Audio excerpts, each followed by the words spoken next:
I pretended to support my brother's wedding to his gold digger fiancée, then dropped the evidence at the altar. My brother Jake was always the golden child. Star athlete, honor roll student, first to graduate college. When he brought Meredith home for Christmas, my parents practically started planning the wedding before dessert was served. She's perfect for him, Mom gushed, watching Meredith laugh at Dad's terrible jokes. Finally, someone who appreciates what a catch he is. I wanted to believe it. Jake deserved happiness after his messy divorce from Sarah, who'd cleaned out their joint accounts and disappeared with her yoga instructor. He'd spent 2 years rebuilding his life, working 16-hour days and avoiding relationships entirely. The betrayal had gutted him. I'd found him crying in his empty apartment, surrounded by legal papers and divorce documents, wondering what he'd done wrong. I gave her everything, he'd said that night. I thought we were building a life together. When he finally started dating again, we were all desperate for him to find someone genuine, someone who would see past his success to the man underneath, the guy who still sent flowers to our mom on her birthday, who coached Little League on weekends, who'd driven 14 hours straight when our cousin had been in a car accident. But something felt wrong about Meredith from the moment she walked through our front door. She was beautiful, charming, and said all the right things. Too right. Like she'd rehearsed every conversation. When Jake left the room to grab drinks or use the bathroom, her smile would drop for just a second before snapping back into place. She'd study family photos on our mantle with an intensity that made my skin crawl, asking detailed questions about every face, every vacation, every milestone. "Who's this distinguished gentleman?" she'd ask, pointing to our grandfather's portrait. "He looks so successful. What kind of business was he in?" "Real estate development," Mom would answer proudly. "He built half the shopping centers in town." I'd watch Meredith's eyes light up as she filed away another piece of financial information. The red flags started small but multiplied quickly. Meredith always had an excuse when the check came at restaurants. "Oops, forgot my wallet again." She'd order the most expensive item on the menu, lobster, aged steaks, premium cocktails, then claim she wasn't that hungry halfway through. Jake would laugh it off and pay for everything, plus leave a generous tip to compensate for her barely touched meals. "She's just forgetful," he'd say when I mentioned her convenient amnesia. "And she's been stressed about work lately. You know how demanding marketing can be." Her job was another mystery that grew more confusing the more I paid attention. She claimed to work in marketing for a tech startup called Digital Dynamics, but her schedule was completely random. Sometimes she'd be in urgent client meetings at 11 p.m. on a Sunday. Other times she'd be completely free all day on a busy Wednesday. When I asked about her company's name or what products they marketed, she'd give vague answers about digital solutions and streamlining business processes, before quickly changing the subject. "You know how these tech companies are," she'd say with a dismissive wave. "Everything's proprietary and confidential. I've signed so many NDAs I can barely talk about what I had for lunch." I tried looking up Digital Dynamics online. No website, no LinkedIn company page, no business registration that I could find. When I mentioned this to Jake, he got defensive. "Not every company has a huge online presence," he said. "Some businesses prefer to keep a low profile. You're being paranoid." But paranoia felt justified when I started noticing other inconsistencies. Meredith claimed to live in a downtown apartment, but I never saw her car parked there when I drove by. She said she was from Oregon originally, but her accent would slip occasionally, revealing hints of something more southern. She knew detailed information about our family that Jake swore he'd never shared with her. "How did you know our grandmother's middle name?" I asked her once after she'd mentioned it casually. "Jake told me," she said without missing a beat. But when I asked Jake later, he looked confused. "I've never told anyone Grandma's middle name. Hell, I barely remember it myself." The turning point came during Easter dinner when I overheard her on the phone in our guest bathroom. I'd gone upstairs to grab aspirin from the medicine cabinet when I heard her whispering urgently behind the closed door. "The wedding has to be before his grandmother dies," she hissed into the phone. "That inheritance won't transfer if we're not married. The lawyers were very clear about the marriage clause in the will. Just keep playing sick until then, and we'll split everything 60-40 like we discussed." My blood ran cold. Jake's grandmother had been battling pancreatic cancer for months, growing weaker with each chemotherapy session. The family business, a successful chain of hardware stores built over 3 generations, and the family property were set to pass to Jake when she died, but only if he was married. An old-fashioned clause from the 1940s that everyone had forgotten about except the estate lawyers who'd mentioned it during a recent will review. Except Meredith somehow knew about it. I pressed my ear to the door, my heart hammering as she continued. "I don't care what you have to do. Delay the diagnosis, lose the paperwork, give her the wrong medications, whatever keeps her alive until I get that ring on my finger. We need 6 more weeks minimum. Once we're married and the old lady croaks, I'll divorce him and we'll be set for life. The business alone is worth $2 million plus the property portfolio." The voice on the other end was muffled, but I heard enough to know this was planned. Orchestrated. My brother was being systematically destroyed by someone he trusted completely, and our grandmother was apparently being kept sick to serve Meredith's timeline. "Make sure the next round of chemo is especially harsh," she continued. "I need her weak enough that nobody questions it when she finally dies, but not so weak that she dies before the wedding. We've come too far to mess this up now." I pulled out my phone and started recording, my hands shaking as I captured every word. "The backup plan is still the life insurance policies, right?" she asked. "If something goes wrong with the inheritance, Jake's worth $1.2 million in coverage. But the marriage route is cleaner. No investigations, no suspicious deaths to explain." I nearly dropped my phone. She was planning to kill my brother. After she hung up, I slipped into the guest bedroom and waited for her to leave the bathroom. When she finally emerged, she was back to her sweet, concerned girlfriend persona, asking my mother if there was anything she could do to help with dinner preparation. That night, I started my investigation in earnest. When Jake's college friends visited for his birthday party,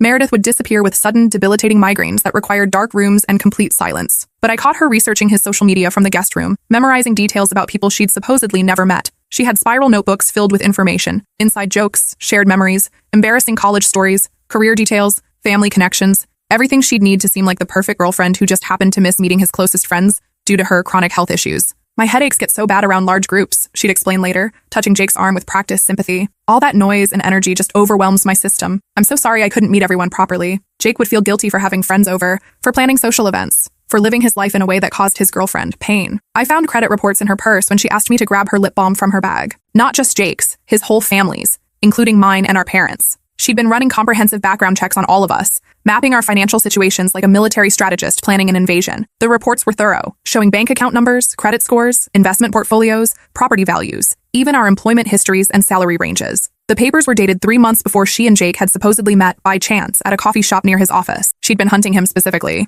The worst discovery came when I borrowed her laptop to print wedding invitations, claiming my printer was broken. Her browser history was a masterclass in manipulation and criminal planning. How to rush a wedding timeline. Inheritance laws by state. Making men propose faster. Signs your boyfriend's family is wealthy. How to access spouse's accounts after marriage. Digitalis poisoning symptoms. Making heart attacks look natural. Life insurance payout timelines. But the most chilling search was recent. How to trigger heart attacks in elderly cancer patients without detection. I screenshot everything, my hands shaking as I documented months of calculated deception and what appeared to be murder planning. For weeks, I gathered evidence like I was building a federal case. Photos of documents, recorded conversations, bank statements showing her mounting debts. She owed $47,000 across 7 credit cards and had 2 active judgments against her for unpaid loans, totaling another $23,000. Her car was 3 months behind on payments and scheduled for repossession. She'd been evicted from 2 apartments in the past year for non-payment of rent. Jake was her lottery ticket, and she was running out of time. I discovered she'd been married twice before, both to wealthy older men who died under suspicious circumstances. The first husband, Harold Brennan, had suffered a massive heart attack at 52 despite no prior cardiac issues.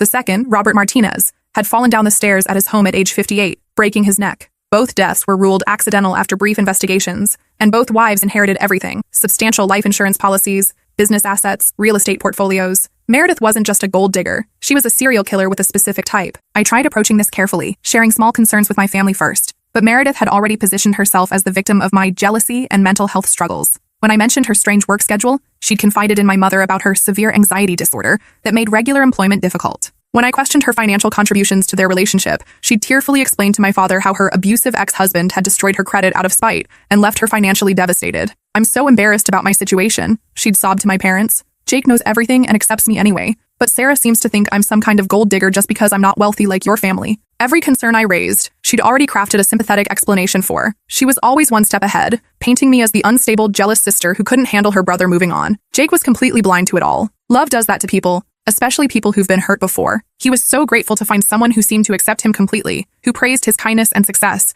who made him feel like a hero again after Sarah's betrayal, that he ignored every red flag I tried to point out. She makes me feel like myself again, he'd say when I expressed concerns. For the first time since Sarah, I'm not worried about being betrayed. Meredith's been through her own hell. She understands what it's like to have someone you trust hurt you. The irony was devastating. She was playing his trauma against him, using his fear of being hurt again to make him ignore signs that he was being hurt in exactly the same way. 2 weeks before the wedding, I made copies of everything and went to the police. Detective Morrison listened patiently as I laid out the evidence. The recordings, the financial documents, the browser history, the pattern of dead husbands. But his expression grew increasingly skeptical as I spoke. "Ma'am, being in debt isn't a crime," he said finally. "Even researching inheritance laws isn't illegal if she's planning to marry into the family." As for the previous husbands, both cases were thoroughly investigated at the time. Without concrete evidence of a current crime, this sounds like a family dispute. "She's planning to kill my brother," I insisted, "and possibly my grandmother." The phone conversation I recorded could be interpreted multiple ways, he interrupted. Defense attorneys are very good at creating reasonable doubt. Keep playing sick could mean a lot of things that aren't criminal. He was right, legally, but I knew what I knew. "What if she actually hurt someone?" I asked. "Then we'll investigate," he said.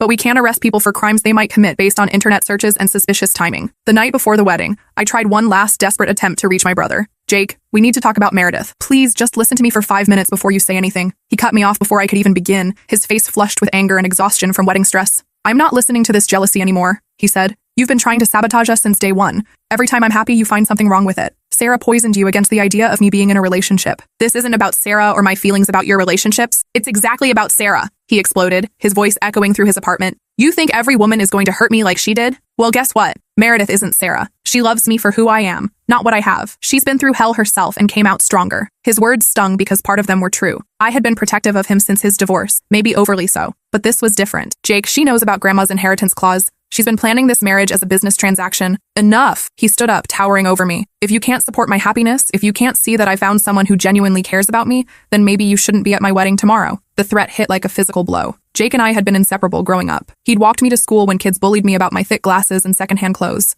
I'd helped him through his divorce, holding him while he cried over Sarah's betrayal, and promising him he'd find real love someday. The idea of losing him to someone who was planning to destroy him was unbearable, but I knew what I had to do. The next morning, I put on my bridesmaid dress, a soft lavender that Meredith had chosen because it would photograph beautifully and complement her wedding photos. I did my makeup carefully, fixed my hair into the elegant updo she'd requested, and smiled through the pre-wedding photos at her parents' house. I hugged Meredith and told her she looked absolutely stunning in her $8,000 designer dress that Jake had insisted on paying for, despite her protests. "You're going to make my brother so happy," I said, the lie tasting bitter in my mouth. I posed with a bridal party and made small talk about flowers and honeymoon plans, nodding enthusiastically when she described their planned 2-week trip to Italy, another expensive vacation that Jake was funding, all while carrying a folder of evidence carefully hidden in a specially sewn pocket inside my dress. The ceremony was held at the Riverside Country Club, Jake's dream wedding venue that he'd talked about since we were kids. 300 guests filled the elegant ballroom, business associates, college friends, extended family, and community members who'd known our family for decades. Meredith had insisted on the most expensive package: open bar, 7-course dinner,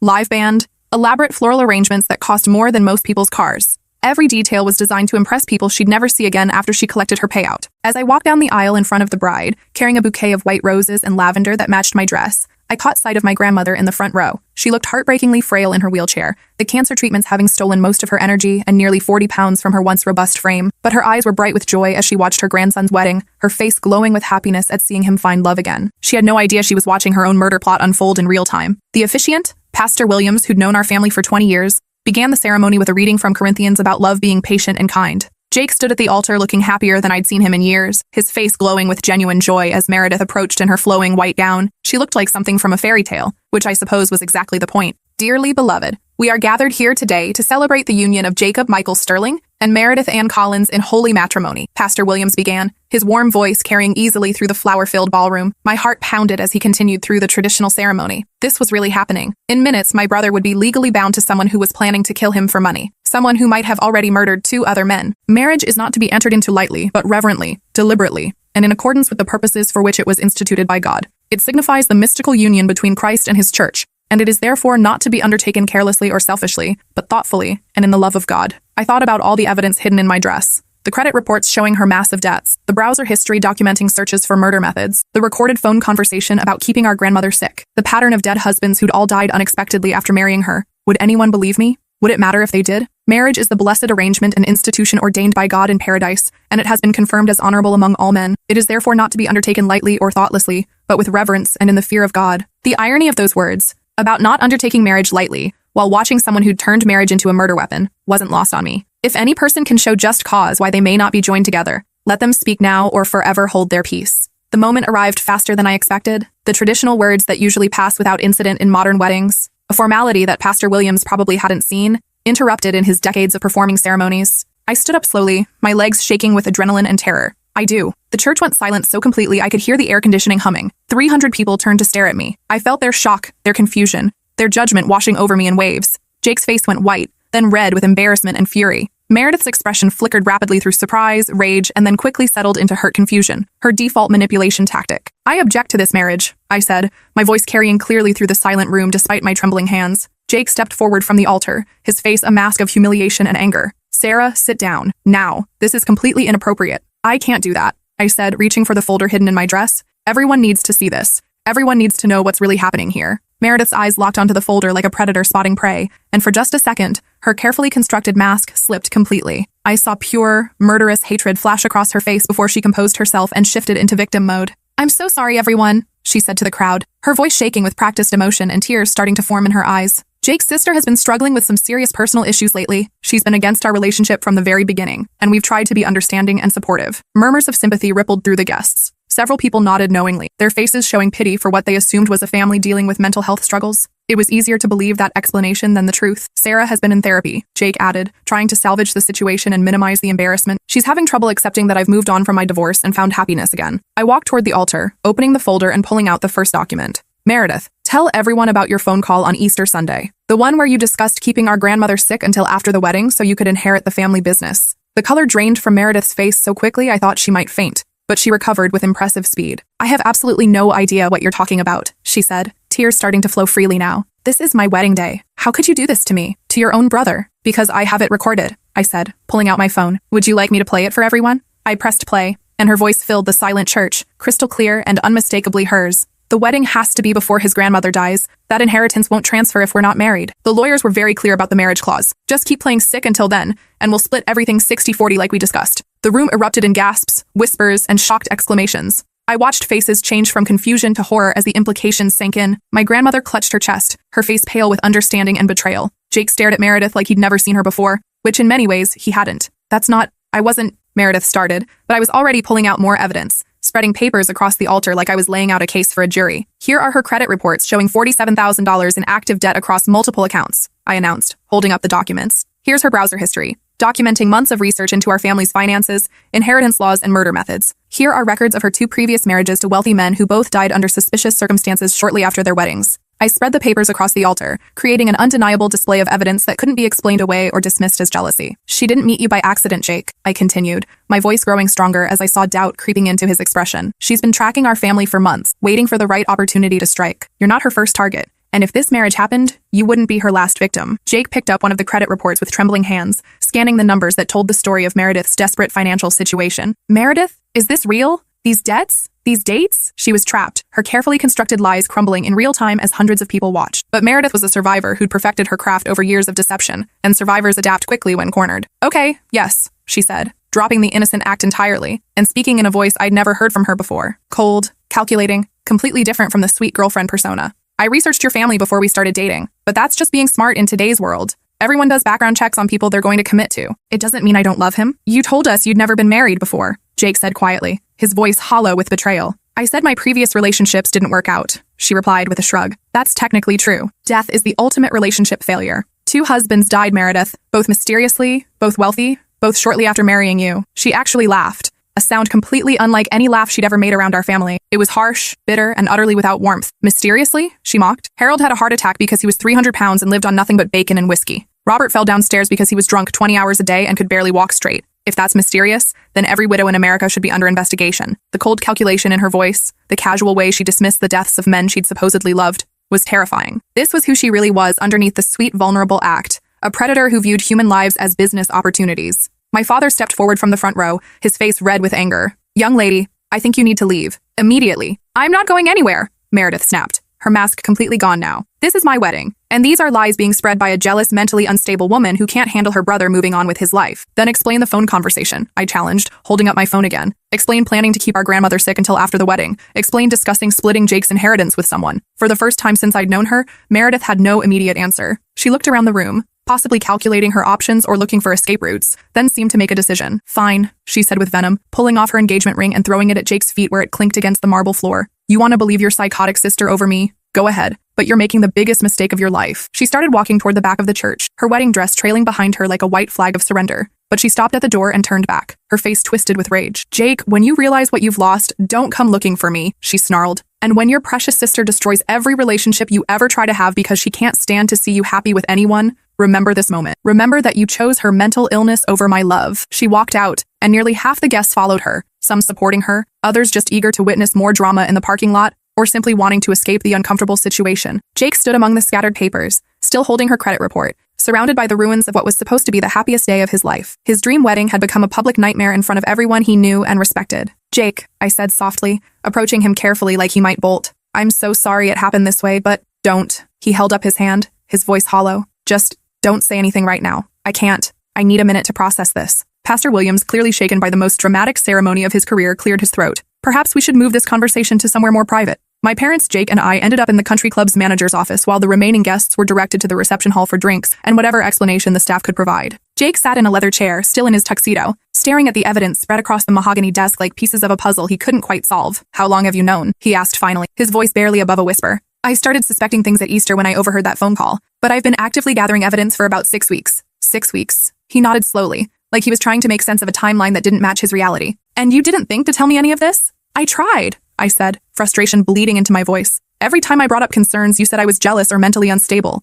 You threatened to uninvite me from the wedding when I tried to talk to you last night. Dad picked up the recording device, turning it over in his hands. Son, this is pretty damning evidence. The phone conversation alone suggests she was planning something terrible. I know what it suggests. Jake's voice was flat, emotionless. I need to understand how I got this so completely wrong. Again, how do I keep choosing women who want to destroy me? My mother sat beside him, placing her hand on his shoulder. Honey, this isn't your fault. She's clearly a professional at this kind of manipulation. A professional what? Con artist? Serial killer? How do I keep falling for people who see me as a target instead of a person? The pain in his voice broke my heart. This was exactly what I'd been afraid of, that even saving him would somehow damage him further, that exposing Meredith's deception would make him question his own judgment about everyone. You didn't choose this, I said firmly. She chose you. She researched you, studied you, tracked you down, and manipulated you with surgical precision. Nothing about your relationship was real or random or based on your choices. Detective Morrison arrived an hour later. I'd called him before the ceremony, asking him to be on standby in case my objection actually worked and we needed law enforcement. He interviewed all of us, reviewed the evidence with the serious attention it deserved, and made several phone calls to colleagues in other states. The deaths of her previous husbands are being reopened as active investigations, he told us after finishing his calls.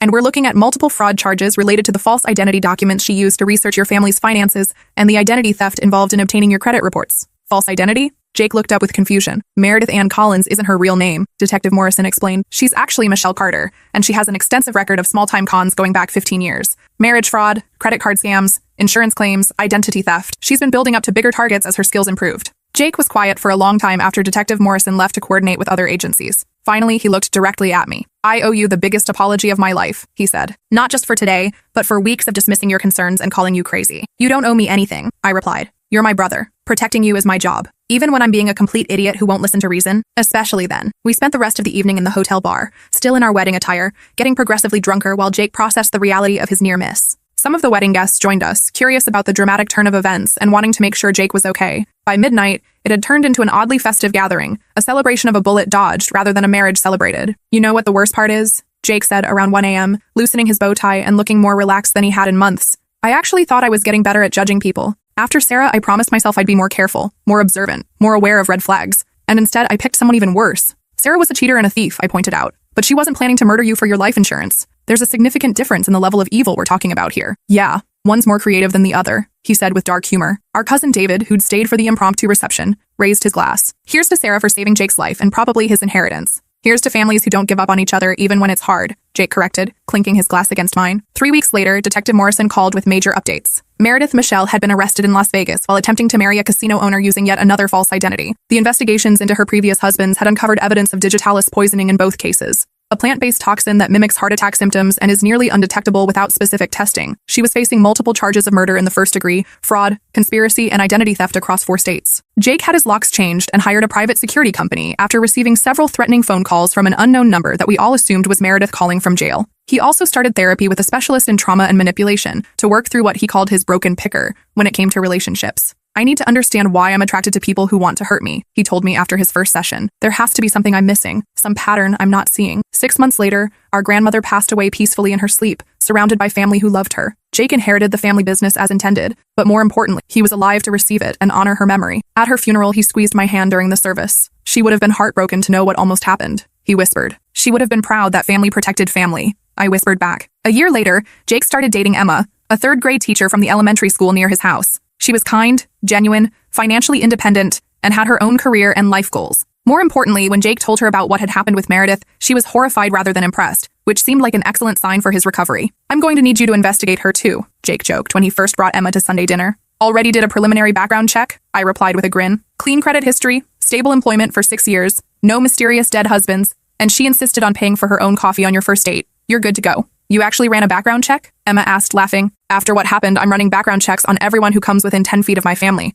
I said. It's nothing personal. It's completely personal, Emma replied. And I respect that. Family should protect family. As for me, I learned that sometimes protecting the people you love means risking their anger, resentment, and even their relationship with you. I learned that family loyalty isn't just about supporting each other's choices. Sometimes it's about refusing to support them when those choices are dangerous, even if that refusal causes pain in the short term. And I learned that standing up in front of 300 people and destroying a wedding is simultaneously the most terrifying and most necessary thing I've ever done in my life. Jake and Emma got engaged this past Christmas. They're planning a small ceremony next spring, just immediate family and close friends at our parents' house. Jake asked me to be his best man instead of a traditional bridesmaid. I need someone who'll speak up if anything seems wrong, he said when he asked. Always, I promised. That's what family is for. Meredith Michelle was convicted on 2 counts of murder in the first degree and multiple fraud charges across 4 states. She's serving life without the possibility of parole in a maximum security facility. Her appeals have all been denied. Sometimes I wonder what would have happened if I'd stayed silent that day, if I'd let the wedding proceed and hoped for the best, if I'd chosen to avoid conflict rather than cause a scene. But then I look at my brother, alive, happy, and building a healthy relationship with someone who genuinely loves him for who he is.